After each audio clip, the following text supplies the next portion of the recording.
I did a video on Instagram and TikTok about reverse inclusion, and it exploded with questions and comments. So let's go more in depth into what reverse inclusion is, why it can be beneficial, and what are some logistical obstacles to making this work for you.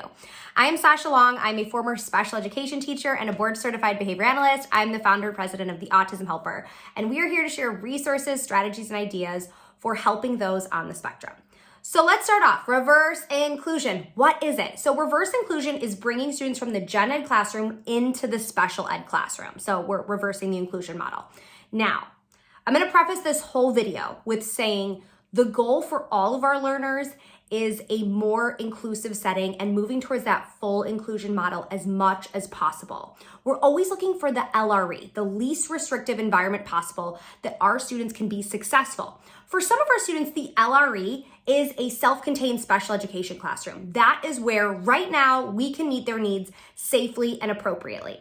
Now, for some students, full inclusion or pushing into the gen ed classroom may be difficult. Students with medical concerns, this can be especially tricky, students with significant behaviors, and students that may just feel more comfortable and confident within their special ed classroom. They have the tools, they know there. They feel comfortable, they've been there, it's their staff, it's their space, right? So for those situations, reverse inclusion may be a nice bridge to still give those inclusive opportunities and the benefits of inclusion, but in an environment that's more comfortable and may feel more safe for that learner. All right, so we know what reverse inclusion is, and we know that it's not the end goal, that we know that this may be a stepping stone to more inclusive opportunities, and we'll get our students there on the way. Now, reverse inclusion may be similar to peer buddies. Peer buddies are where we pair up students with disabilities with a gen ed peer.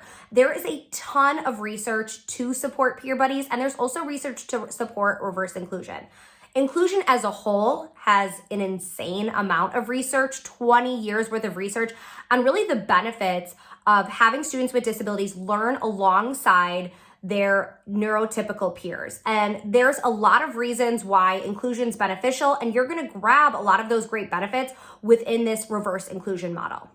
So reverse inclusion can be really beneficial because you're giving those opportunities for your students with disabilities to have age-appropriate peer models. They're able to see and imitate social skills, see emotional coping strategies, and we're most importantly giving the opportunity for real friendships to develop.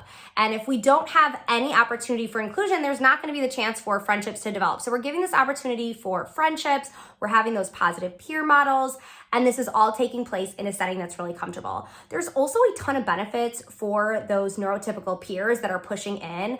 They are going to learn about differences, they're going to learn about neurodiversity, they're going to learn about empathy, patience, understanding. There's so many great benefits for both groups during really any inclusion setting. All right, let's talk logistics. Now, I did this when I was in the classroom with junior high students. I had some students that because of their range of needs, it was really just most appropriate for them to have some inclusion opportunities within our classroom. It was not the only time that they had inclusion, but we added this on for students that needed more support and really honestly felt more comfortable in our classrooms. So we did this on a weekly basis, and we did it for a short time period, 20 to 30 minutes, and it was always a fun, kind of exciting activity. And not to say that I put like a ton of planning in it, because you can do this really simple, but it was something that everyone would have fun doing. We typically did crafts, games. Sometimes I got more creative and did cooking or something outside, but we spent a lot of time doing crafts and games. And I try to keep things that would be age appropriate and fun for both groups. I would be on Pinterest. We did paper mache. We made our own Play-Doh. We made slime. We played charades. We played Pictionary. We played board games, things that would really be fun for everyone. So it can be something that's super simple and, not a big time commitment. 20 to 30 minutes a week was sufficient to really have that great opportunity for both groups. So let's get to some of the questions that I got on my TikTok and Instagram reel that I did about this. So first, is this legal? This isn't legal. How can you bring gen ed kids into the special ed setting? You're changing their educational setting. No, you're not. We're not providing educational minutes. This is a fun recreation leisure activity. I'm not providing those gen ed students instruction. We're just having a fun activity. So it is not illegal to bring students with gen ed, from the gen ed classroom into the special ed classroom. I had a bunch of those comments. People were asking if this is breaking confidentiality. We are not telling students that are from the gen ed classroom what the child's disability is. We're not giving any confidential information. Do they know that that child is placed in that classroom? Yes, but they already knew that. So we're not breaking confidentiality because we're not giving any specific information about any students. Another question that I got a lot was, did you ask for consent from the gen ed students? Definitely work with your school on that. If asking for consent is appropriate, definitely do that.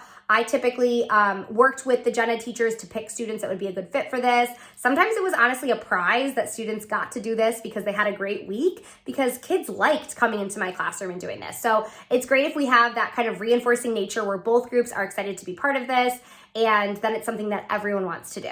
All right, so that is a roundup of reverse inclusion. Remember, this is a stepping stone that's going to move us towards more and more inclusive opportunities by giving students those opportunities to form friendships, to have a peer buddy, to really observe and model age-appropriate skills, and something that we can definitely try in our classrooms with students that need this type of support.